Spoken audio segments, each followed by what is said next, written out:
23rd, 2013 Planning Commission meeting to order. Roll call. Ms. Darrow? Here. Mr. Mock? Here. Mr. Westbrook? Here. Mayor Cook is absent. Thank you. First on the agenda is proposed oversized storage building addition.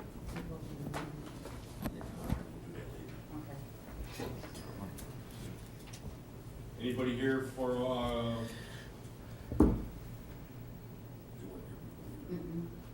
proposed oversized storage building addition? At 8689 North Melody Lane. Janelle, do you want to, probably, you're gonna probably have to get a hold of them all. All right, we've got some comments. You guys, did you read the comments? Maybe hear the comments? Brian should probably read them since they're not here and all. We make Brian read them? He can. Mr. France? Thank you, Mr. Chairman. I'll read my comments from my memo dated December 19th, 2013. The request is for an oversized garage at 8689 Melody Lane. The applicant's proposing an approximate 36 by 48 or 1,728 square foot detached garage on their property. Again, 8689 Melody Lane. The property is zoned R1 Residence District and subject to regulations found in section 1163.02I of the Macedonia Planning and Zoning Code. That section of the code does have a provision that allows the Planning Commission to entertain larger accessory structures because the primary regulation found in section 1163.02H does set a maximum size of 600 square feet for detached garages. But again, section I, or subsection I of that section does contain that provision, and it allows for the larger accessory buildings in rear yards provided that the lot is at least 1 acre or larger. There are no adverse impacts on adjacent properties, and the combined area of all the accessory buildings does not exceed 10% of the rear yard area. In this case, the applicant does have a lot that's slightly larger than 1 acre, so it complies with that requirement. The 10% limitation, it appears that the applicant complies with this section, but the Planning Commission should confirm this figure with the applicant. And then the only remaining issue relates to impacts on adjacent property owners. And I noted in my review that this is a bit of a subjective issue. And so we would probably gauge that subjectivity through the public hearing process. And there were no comments for or against the request at the public hearing this evening. Given this, I do believe that the Planning Commission could approve the request subject to confirmation of the 10% limitation that I noted previously. I do want to point out, though, that section 1163.02H, item 6, does require or place a maximum building height of detached structures at 15 feet or the height of the main building, whichever is less. It appears that the height of the proposed building is 26 feet 8 inches, or with a mean height of 20 feet 7 inches. In my opinion, section 1163.02I, which is the provision for larger accessory structures, does take precedence over 1163.02H6. If there's any or any concern with this interpretation, the city could seek direction from the law director, but I'm pretty comfortable that this section does allow the commission to expand both the area and height of detached accessory structures. I'll answer any questions you may have. So Brian, you're saying that the 26.8 is okay? I believe that section 1163.02I does allow you to grant, I don't want to use the term variances because this commission doesn't grant variances, but grant an exception to both the area of the structure as well as the height of the structure. So if the commission sees no issue with it relative to the existing home, the height of the existing home, and the context in which it fits into the surrounding neighborhood, then I do believe you could approve the request this evening under section 1163.02I. Have they been to the BZA? I defer No. to Mr. Sachs. No. No.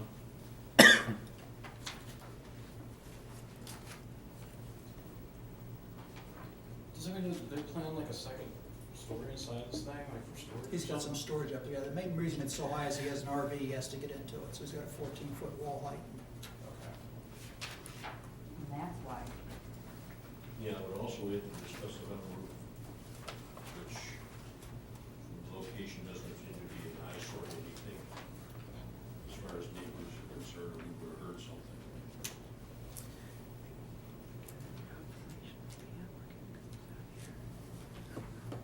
Janelle, in the news article, you do mention about the metal roof, correct? Mm-hmm.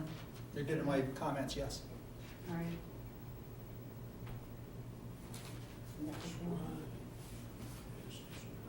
Hmm? You read Dennis's comments? Dare you to find one? We're right here, I have his.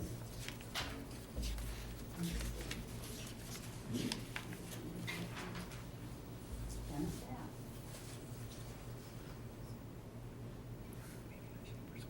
Want me to read them? Yeah, go ahead. You got comments from the building, assistant building commissioner? Dated December 23rd, 2013, subject oversized garage, 8689 Melody Lane. The plans indicate that the siding will match the house with the metal roof. The commission may also wish to approve the metal roof, as this type of roof is to be approved on an individual basis as determined earlier this year. The location of the garage toward the rear of the lot appears to have a little impact on the adjacent properties. Thanks, Dennis. Any more comments?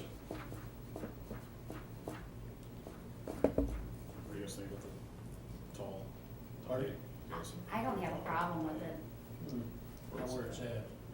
because you can't, it's not gonna really affect anybody. Not gonna really make a big difference, and plus he's gonna put the RV in it. I hear a motion. I make a motion that we approve the oversized storage building, addition, at the 26.8 as requested. And, also I make a motion, we gotta make a motion for the metal roof too, correct? Make a motion that we approve the, metal roof. Second? Second, both those, they're separate. Second. Both of them? Yeah. Separate? Okay. So the first one? Second. Second. Any more comments? Mr. Chairman, if I can just ask the commission to add the stipulation that final confirmation regarding the 10% limitations confirmed by the administrative staff, that'd be appreciated. Yeah, the backyard's about 30,000 square feet, so it's well under the 10%. That'd be 3,000. Thank you. All right. Vote. All in favor? Aye. Aye. All opposed? Hearing none? Thank you very much. Wherever you're at. Next up is the request for an additional use permit for Smoochy Poochie Dog Grooming Spa and Boutique. I just like saying that. Who's here from, we know who's here. Oh, come on up.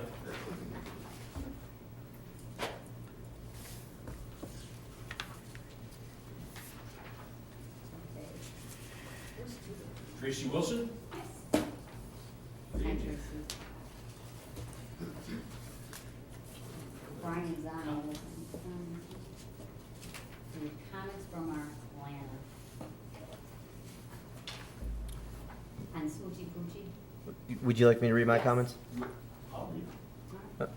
The applicant is requesting to construct a 32 square foot wall sign on an existing building located at 9100 Valley View Road, Suite B. The property is zoned limited industrial. A sign illustration dated November 23rd, 2013 was submitted with this request. I have reviewed the sign for compliance with section 1179.03F2 of the Macedonia Planning and Zoning Code, which permits 2 square feet of identification signage for each lineal foot of building frontage. The applicant's tenant frontage is unknown, and therefore the total amount of permitted sign area is unknown. The sign is not very large, 32 square feet, and would be permitted if the tenant space is at least 16 feet wide. Given this, if the applicant can demonstrate that their tenant space is at least 16 feet wide, then the sign area proposed is acceptable. Please note, a small sign decal is being proposed on the glass entrance door. The area of this sign is unknown, but if it occupies less than 10% of the glass area of the door, it is exempt from the total sign area limitations. This should be confirmed by the applicant. If the applicant confirms the width of their tenant space is greater than 16 feet and the door sign is less than 10% of the total glass area of the door, then I believe the request can be approved subject to final administrative review as a revised sign plan with accurate updated measurements. Question? Are you willing to, do you know the frontage of your building, the space? Don't know exactly, I'm sure it's about 35 feet.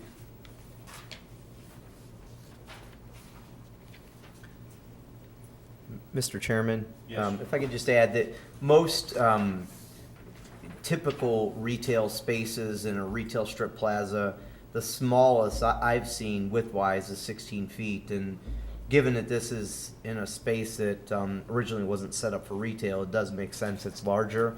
And I think Mr. Sachs did some quick measurements, and it looks as though it's definitely larger than 16 yeah, feet. talking to the applicant, yes. So that seems to be a moot point. Okay. Any other comments? Well, they're here for two things. Yes. Should we address them both here, before we make any decisions on the signage, or conditional I- zoning? On the conditional zoning certificate, Brian, Yes, ma'am. it says here, there was no application or supporting materials to review in connection with this proposal.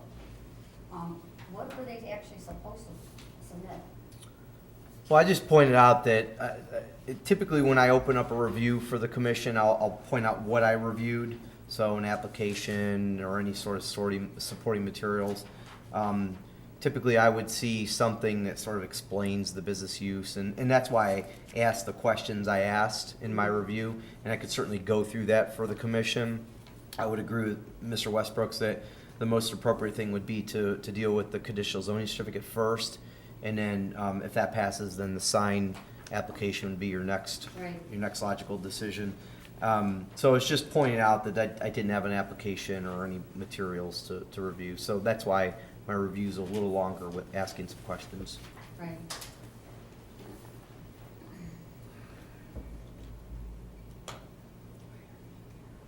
Should have Brian go through? No, the additional, the signage isn't on the meeting agenda, so I guess we'd have to treat it separately. You know, if they were both there. Normally, even if you bring in site plans or something like that, say that doesn't need signage or landscaping and that, it's all in one package. But we can treat it as two. You're not gonna ever board any animals here, correct? No, it'll strictly be 8 in the morning till, I'm done grooming for the day. All right. I leave and all the animals leave. Are you gonna house any dogs there overnight or? Well, then- Yeah, Yeah. nope, strictly bath and cut hair. Excellent. Right. Anything else? No, that's all Should we have Brian go through some of his comments? You want to? Might be good, at least summarize, you can read it or summarize it. Sure, well, I could do either. What would the chairman like? Would you like me to read it verbatim or just summarize? I think summarizing is better because you've got, A lot. Yeah, you have a lot. Yeah. Okay, I'll do that. Thank you, Mr. Chairman. My memo dated December 20th, 2013.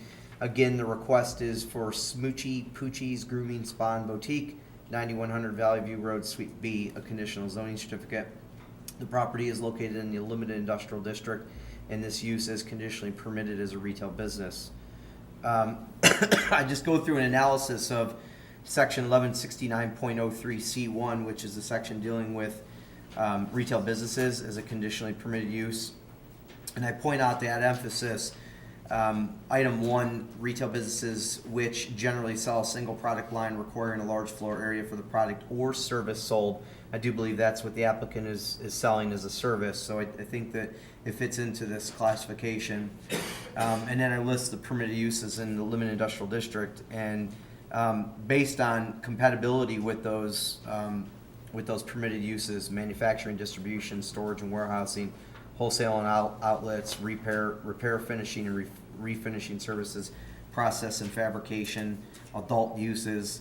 I do think that the grooming salon certainly is compatible with that type of more intense or industrial type use. I did just have some questions, again, just not having a lot of information about it. I wanted to know how much space they're actually occupying in the building that will assist the administrative office to calculate their parking requirements. Parking is calculated at one space for every 250 square feet.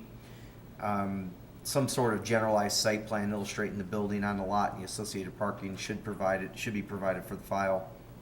I think the applicant already answered the business hours of operation. And then floor area, just wanted to know how much floor area is dedicated to the grooming portion versus retail sales. Sounds like it's probably the majority is grooming with a small product line of retail, which is probably fairly typical of a grooming salon that I've seen. Again, the applicant answered if there's any overnight accommodations for pets. That was a concern because of potential round-the-clock noise associated with that. And then any outdoor dog kennels or runs. It's important, particularly about a neighborhood impact, but the code does require everything to be, all activities to be in an enclosed building. In general, I think that the proposed salon and boutique is acceptable in the existing industrial building. Again, just wanting to get some of those questions answered by the applicant and talk through it at the meeting this evening. I'll answer any questions you may have. Thank you. I have a couple questions for you. So basically, he talked about the parking, just so we can get this clear. Like pretty much a lot of the, your customers are probably gonna drop the pets off and then they come back and pick them up. So you're not gonna need a lot of parking. I just wanted to make sure about that. And then also, are the bathing area will be separate from the table area where you'll be doing your grooming? Or is that, how's that gonna work? I have a separate drying area, and then I have an area where the grooming tables are, and then the bathtub by the bathroom. And how many tables are you looking at having?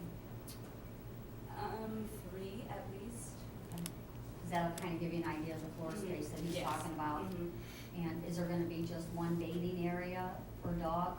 You know, like, you know, It'll like. just have one bathing area. Okay, yeah. just one bathing area. Mhm. And, can you think of anything else? Not inside. What about is there gonna be any outdoor dog runs or? No, I'm going to have a green turf area on the Oh. inside. Okay, I didn't get that. Very good. Missed that one. What, all right, so are you willing to supply the building department with the necessary square footage, floor Yes. spacing, and also with the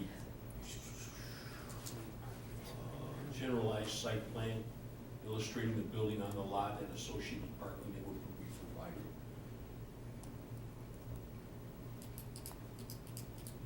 Does that have to be to scale, Ryan? Yes. Yeah, I would defer to Mr. Sachs. Or we can even take it off an aerial photo, because we can count the number of parking spaces on that. And I believe that's acceptable. It just, are there any other uses in the building currently? The other end is the gym at the other end of the building. There might be an office or 2 upstairs. Just want to obviously make sure that there's enough parking for all the uses in the building. All right, that will be handled administratively. Any further questions? Mr. Chairman, Yes. we also have a memo from Don Bell, the fire inspector. He says any building changes will have to meet fire code requirements along with an occupancy inspection. Yes, which they said that I had to do this first. Right, and then right, we'll just so get you're that. aware. Yeah, I have Yeah, that okay, paper. all right, Yeah, good so deal. I'll submit that, yeah. I didn't get it either, so. I'm glad you got it. Yeah, I'm glad you got that. Any other questions, comments? Make a motion to approve conditional zoning certificate. Second? All in favor? Aye. Aye. Opposed? Thank you very much, have Thank fun. you. But Well, you gotta stay here now, you're gonna Oh, you sign. got to do the other one now? Uh-huh, you're gonna Okay. sign. So I think on this one, we got the 16-foot thing is taken care of. The only question would be is if the below one of the doors, more than 10% of glass. Yeah. I guess if you could confirm, Yeah, you know, and I think when he did that, I just asked him for the sign, but I think he was just, well, if you want. so if I'm interested Yeah. in it, Yeah, it just need to be 10%. 10% of the- Of this glass. As long as you let the sign company know that, and, yeah, okay. if you do decide to put a sign on there, let the building department know. Okay. Is there anything else you need from us? No. So, make a motion to approve, assuming that any door sign would be less than 10% of the glass area. Second. All in favor? Aye. Aye. Now have fun. Thank you. Next up is a proposed conditional use permit for Longwood Manor at 1634 East Aurora Road. John Casner with the Longwood Manor Society, Historical Society is proposing to have the use of plan change for Longwood Manor House located in Longwood Park. Casner? How you doing, Neil? Nice seeing you.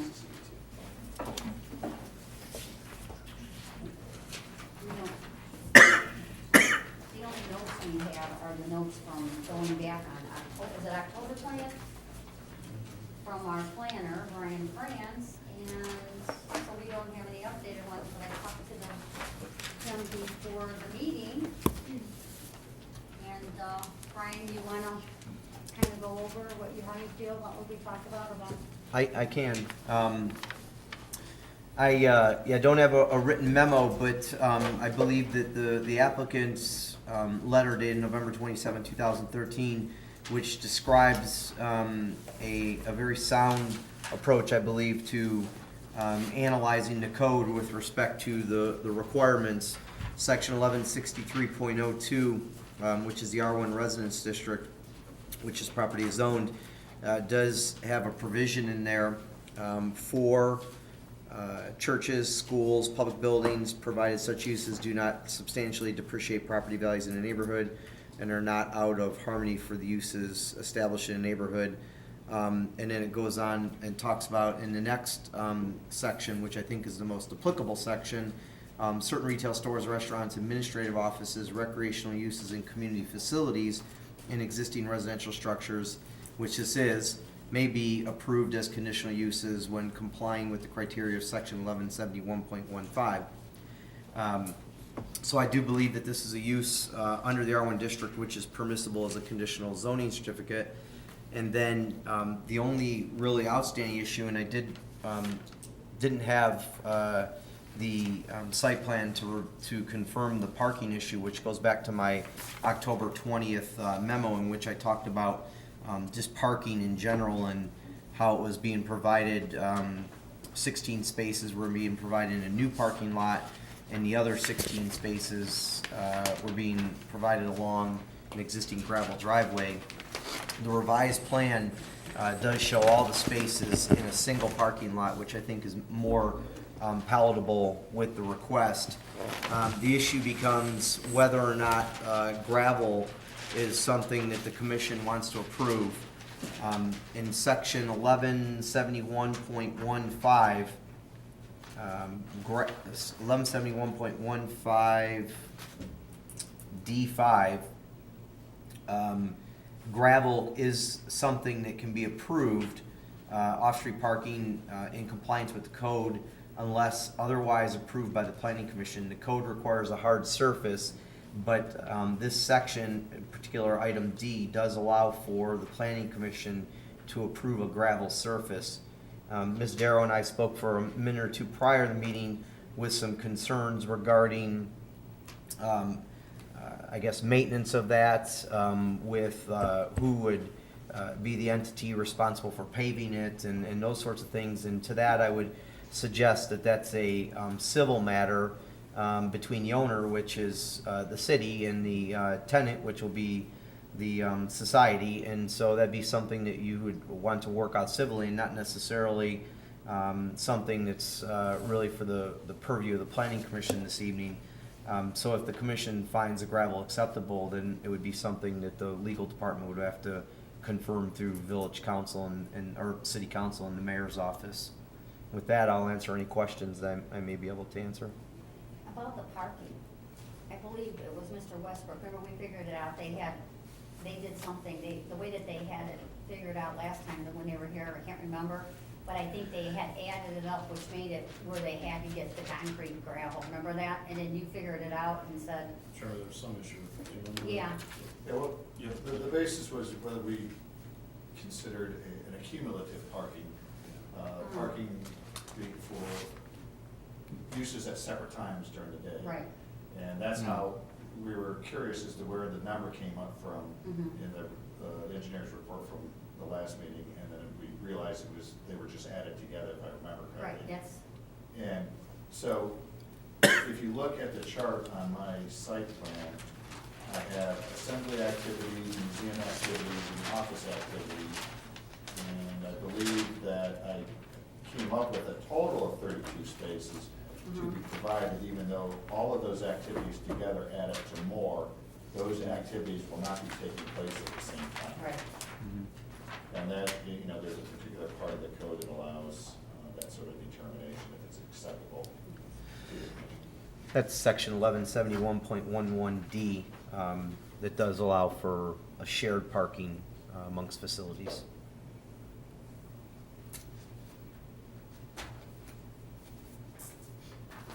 What, if you don't pave it, how do we take care of wheelchair and disabled? As you can see, there will be accessible parking spaces up close to the building, and that is a federal statute and a state building code statute, Right. and there's no way around that. You're going to do that. Provide paving all the way up into the building and up to areas that provide connectivity. What I said, that's a city-owned land, so that would be up to council to put that, pave it. As far as those Yeah, accessible that's- spaces? That's what I think, that Oh, well, it's our it'll- responsibility. Yeah. Don't you think? More importantly, it's a federal requirement than, Well- nobody wants, everybody wants to be in compliance with the Americans with Disabilities Act, and that's Right. what's driving the paving towards accessible parking spaces. Well, I had asked that in a letter, in an email, before the last meeting we had, because I seen the parking issues, and that was my question, since it is, city-owned property. I was wondering why it would be the nonprofit's, responsibility to pay something when it doesn't belong to them. And, so I never did get an answer. So- Were you asking that from us? No, Oh, I okay. was asking that from the administration, and I didn't get an answer, so I still don't have that answer. Does that come back to what Brian was talking about earlier, that Mhm. that's something you probably have to work out in your agreement for the lease of the space? Right. Who puts it in, who's maintaining Right. it? Yeah, I think those are contractual Right, because issues. right that- now, we've given them the okay on council to get the repairs up to date, so that now they can come here and go forward. Yeah, but you gave them permission, you took away any city monies, and you gave them permission to work on their own, raise their own money and everything else. But I thought it was stated at one time years ago that there would be no more city money put into this. Right. Now, that's repairs of the building. Right, As far as the property around the building, it Mhm. still belongs to the city. yeah, It would probably, I would say it's the city's responsibility to maintain it and to, and that's what I thought, that's why I asked that question, what happens then? right. So, no, I didn't get Answer. I never got an answer. Well, that would be great, that would be a help. We're doing this with donations, and we're trying to restore this house for the residents of Macedonia, so we would appreciate that. I can't give you that permission. But that's all that was my So question. how would you go about getting, you know, I mean, I don't know. how can we proceed if we don't know if it's gonna be maintained? Or do they have to maintain it? Is it gonna be, you know, they maintain the parking lot from the rec center, from everything else? Well, right now, we're just gonna do a conditional permit. You know what they want? They want a proposed conditional use permit for Longer Manor, and, Wouldn't the parking issue be something that's, we need to make sure is dealt with council prior to any occupancy permit? We're just here for mhm.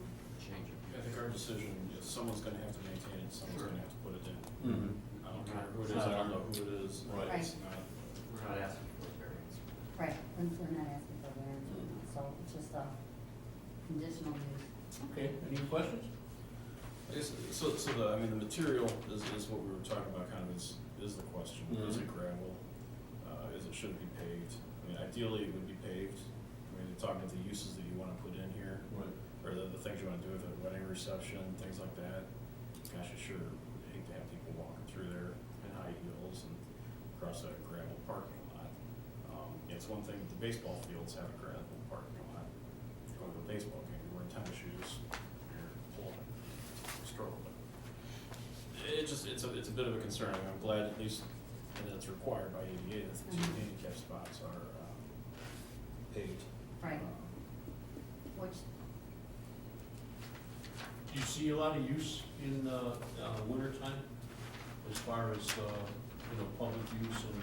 Yeah, we're thinking there's going to be use all through the year, hopefully, because we're talking about, well, for example, talking about weddings or receptions, those happen any time of the year. The museum, we're probably gonna set up some kind of schedule for that. There may be some activities in the evening, because that's why we put in the light. If you're getting to the, you're talking about the maintenance of the gravel itself? Right. Is that the issue? Well, like you said, if you have a wedding and it's in, January, Well, we'd have to tell the, the people would have to realize before they rent it, I guess, we just have a gravel parking lot. and then how, well, I don't know, now that you say that's up to the city, so, you know, how would they come in and, nothing happens for a week, it snows, and then what, you call them and say, can you do the parking lot, or can you do it every time that they do the rec center, or rec center's always open? But that's up, like you say, that's up to the During city. the winter, they don't plow the baseball field parking lots? do no. they? Mhm. Well, it'd sure be nice if they would plow it. I mean, it's not, maybe it wouldn't be as acceptable to some people if they're having certain kind of parties. Well, the but I drive don't is know. plowed to get, the service department has garages back there, that's their main, Right. so they have it, they have to keep that plowed anyhow to get access back to their garage to get their equipment. Some of their equipment and that's where they punch in at, they're back there all the time in the winter. So that's already done on a regular basis. Is everybody, isn't that where they punch in that building back there? That's what I thought they did. That's where they go, that's where they park and get stuff and go to work from. The service department does. That's true. This parking lot will be right off of there. Right, exactly. So, I mean, I don't want to hold anything up. We'll shovel it ourselves if we have to. Well, I think Okay, that's. I'm just saying. Those things have to be worked out. right, this is just for a proposed conditional use permit for tonight's home. We get our work done. Any more comment? So does the parking issue need to be figured out for the conditional use? Does that have to be resolved? The parking lot issue, material, as far as that material? Yeah, I think that the commission will need to take some sort of formal action. If the gravel's acceptable, then you would need to, note that in any sort of approval. If it's not acceptable, same measure. But you need to act on it in some form. I guess what is the reason for wanting the gravel? I assume it's cost. Yes.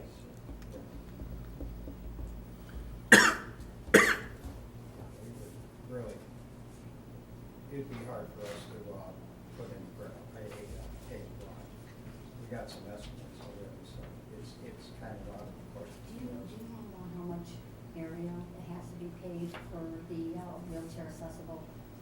How much space is that on that? Well, minimum 2 spaces with an account of parking spaces that we're providing. So that's going to be 20 feet, I'm just gonna say 20 by 30. That'll include a center aisle between 2 spaces. So 600 square feet. Yeah. How much is it? I'll say 600 square feet. That's That's pretty close, Am I yeah. close? Yeah. Yeah. Good enough. Thank you. So even if we do, See, the thing that bothers me is with this not being paved, right? Somebody gets out of their car, they walk over there, they fall in a gravel driveway. Is that a lawsuit No, for the city? no. No. We carry insurance, liability insurance, the city requires us city to. carries do. insurance. Oh, no, I understand that. That's, We're paying why go through all, $500 a year and for the insurance. first person they're gonna sue is the person with the deepest pockets, that's the city. Okay, which, you know, that's gonna happen naturally, but, then, I don't know how that works out. That's- that's where the law department comes in, and they're gonna have, I'm sure they're gonna have all kinds of, insurance on like the insurance on all of our buildings. That building itself is insured right now, if the truth's known. Did you get any costs on paving? On paving? Yeah. Well, actually, I was expecting an estimate, I haven't gotten it yet.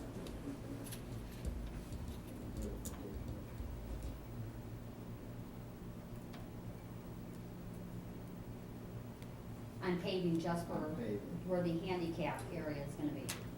Oh, paving. No, that they have to do. I would imagine that would be, just shoot from the hip, $6-7 a square foot. Times 300. 4,200.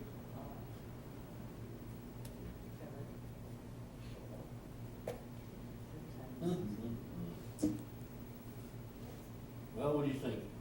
I don't have a problem. I think that we should, make a motion to give them the proposed conditional use permit and then,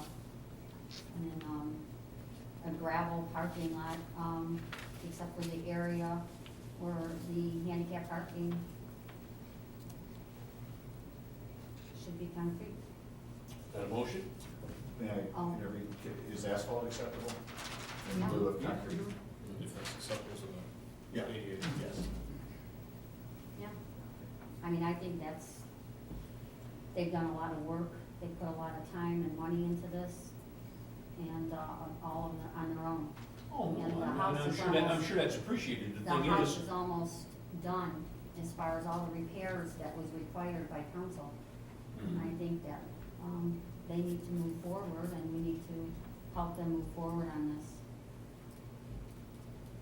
I'm just concerned that you're putting a crappy parking lot up to this building. It's gonna hurt your ability to rent the thing out on a Saturday night for a small group, because you gotta, go through this gravel parking lot. It's wet, We it's do, roughy, it's driving. home days is coming and it's all grass and gravel. And people wearing tennis shoes and flip-flops. Well, I understand that, but people have been surviving over there at that park for a long time with all this. But they haven't been going to any wedding receptions or graduation or whatever, the things that they've listed in the thing.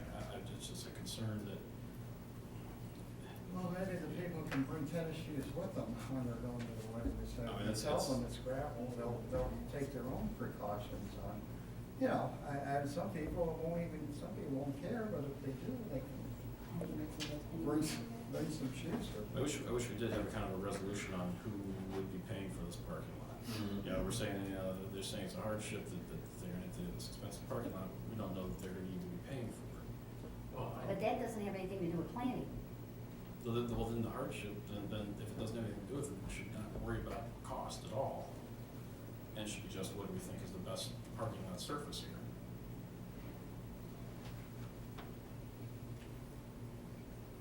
If who pays for it doesn't have anything to come into it, then it's, what is the best thing to have? It should be over here, it should be paid. Right. If you really wanna think about it that way. If you wanna throw concern of whose dollars is it, some,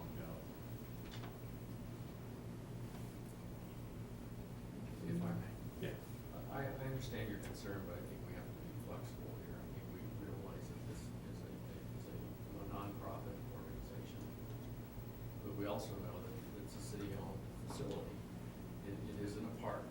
Much of our parking lot and park is gravel.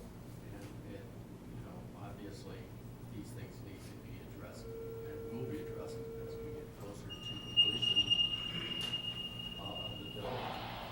So at this point, I think the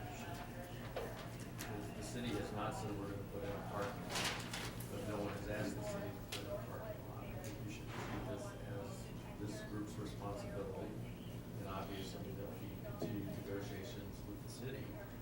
I think at this point, this is a game breaker for this organization because of the cost. We know that just two parking spaces are $4,800. We're talking 36. That's astronomical. And so I would ask that you approve it, and then those other things can be worked out as the project comes to a success and the city decides to where to go from here. I think everybody needs to know, and this group certainly knows, the city has not entered into an agreement with them that says we're giving them this building. The city owns the building. The city will own the building when they're done. They understand that. So at some point, it's still the city's responsibility, and it's still a decision that the city will have to address in several years. And if the city then decides that it's in the best interest of the city to blacktop it, so be it. But I think for right now, the important issue is to move the project along. The project really has a lot of traction this year and has done a tremendous amount of work, so I'd ask that you. All right, I'll make a motion that we accept the conditional use on the building, and that we also accept the gravel parking lot.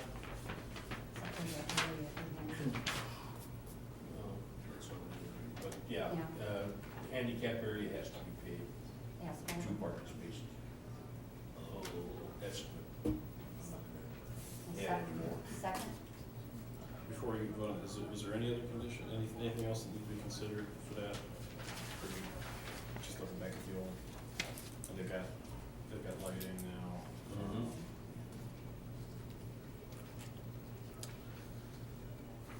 There was some engineering issues that we'll have to deal with. No other planning issues I'm aware of. Okay.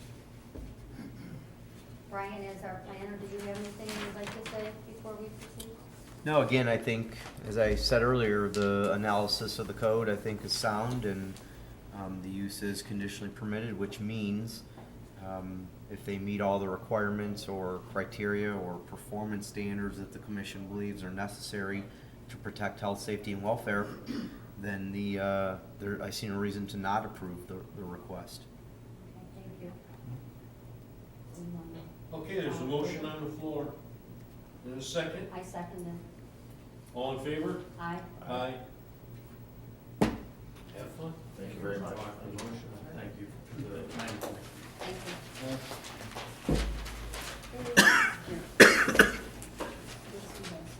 I don't want to mess up here.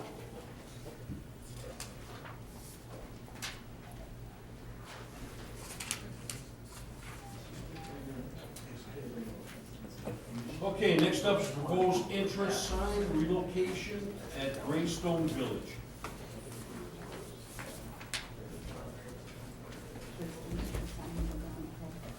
Hi, how you doing today? Aye.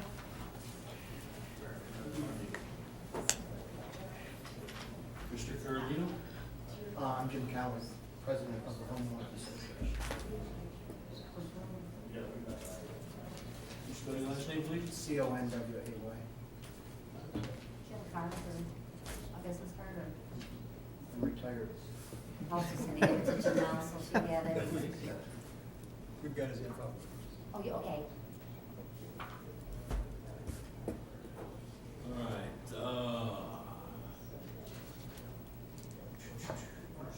okay. I know.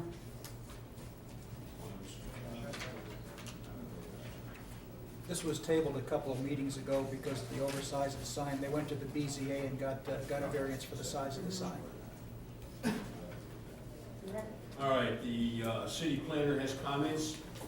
The applicant is proposing to relocate an existing two-sided sign from the landscape island in the middle of the entranceway to the Greystone development. Now, this was turned in October 12th. Okay. I think we approved everything with the signage and everything else. Oh, they had to, well, I guess what they had is because of going back. Yeah, we went to the Right. BZA and it was approved at that meeting, that was in early December, I believe. To let you have the additional. Yes, because it was a variance of 4 square foot. Okay, I think we're okay with it. Except for BZA, guys. Did we ever get copies of the BZA report? No, we'll have to work something out so that happens. Yeah, 'cause I don't, Look at these pictures. Yeah, I've got, Just to refresh my memory, Right. we were looking at, there's both sides, they're splitting the sign in half or something, is that? yeah, what it is the existing sign is in the middle Yeah. right now. Two-sided. Yes, two-sided. We propose to put it on the brick wall facing west and facing east for better viewing by the people coming in can there. I see it? Yeah, you can see when you got questions on it. And then there also is a picture that Chris did, Classic Design Sign, is who's doing this for us. Yeah, yes. He has pictures where he's superimposed them on the brick wall, what it's gonna look like when we get done. Yeah, I think we were okay with it all, we couldn't approve it because it was over the square footage thing with the ICA, as long as I got that approved, which you guys are signing on. Yeah, I'd make a motion to approve. Second? All in favor? Aye. Aye. Have fun. Thank you very much. He's like, this was easy. It's been a year and 2 months, so. Yeah, it's only a year to do that. Okay, Thank you very much. Merry Christmas. Merry Christmas. These are the ones that's, Now we have the approval of the November 25th, 2013 minutes. Has everybody read them? yeah. Any corrections or changes? No? Hearing none, do I have a motion to approve? Make a motion that we approve the minutes of the November 25th, 2013 planning commission meeting. Second. All in favor? Aye. Aye.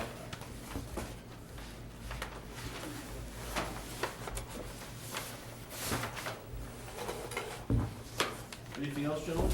Ladies? Motion to adjourn. Have a nice Christmas. Second? Yeah. Second. All in favor? Aye. Good night, Merry Christmas. And then Janelle, I could Have a take good- those, oh, make sure see you he's got. Before we. Yeah, what's the meeting for on the third? The retirement place on Girl Scouts. It's just, Oh, Yeah, just their for- assisted living